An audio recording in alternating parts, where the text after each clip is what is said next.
it's Dr. Allison back again today, and today I wanted to talk about returning to work and breastfeeding. So this is where it can get a little bit tricky for some people. Most people return to work around 3 months, so their baby is 3 months old. And that's when baby's usually becoming more fun, their eyes are more open, they're smiling, starting to roll, and then you have to go back to work. So now you're trying to figure out pumping, and that transition can be a little difficult sometimes, which is why I recommend having a postpartum doula, even virtually, so you can go over these things before that transition, before baby has to go to a caregiver, before baby has to go to a daycare, before you have to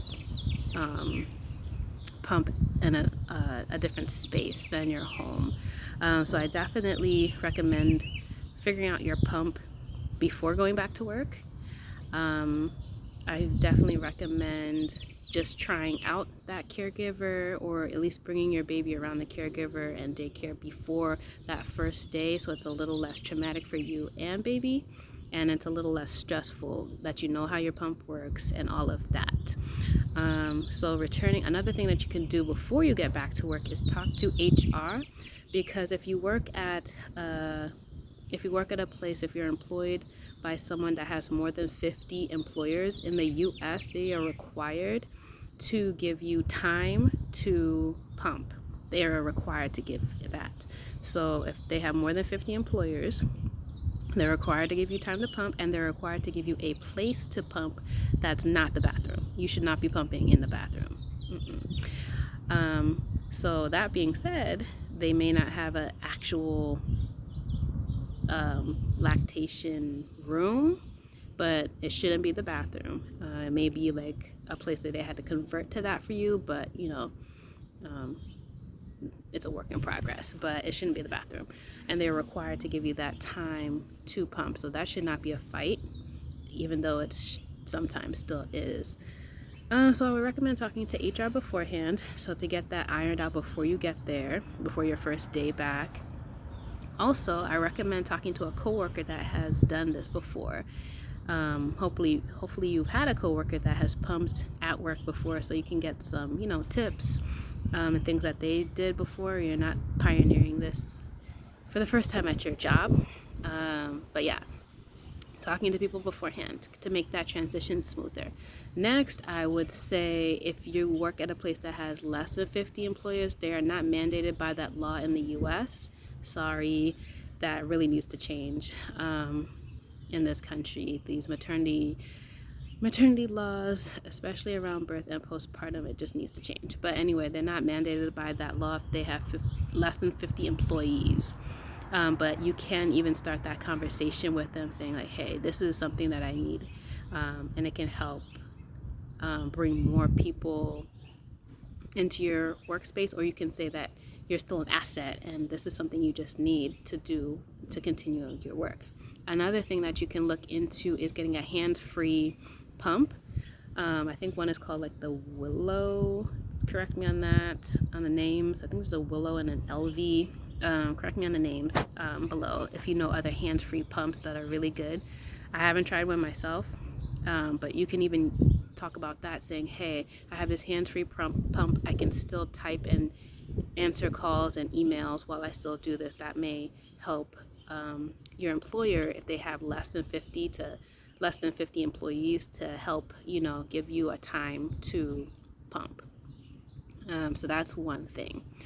Another thing is learning about freezing and storing your milk. So already trying that out before you get to work, before you go back to work. So trying that out, trying your baby with a bottle, definitely before you get back to work, so they're already established on that, so it's not hard on you, another stressful thing, or it's not increasing anxiety. Like, if is the baby taking the bottle, they're already taking the bottle, you already know they can do that, and that's less stress for you, the caregiver, and the baby. So have them already established on the bottle.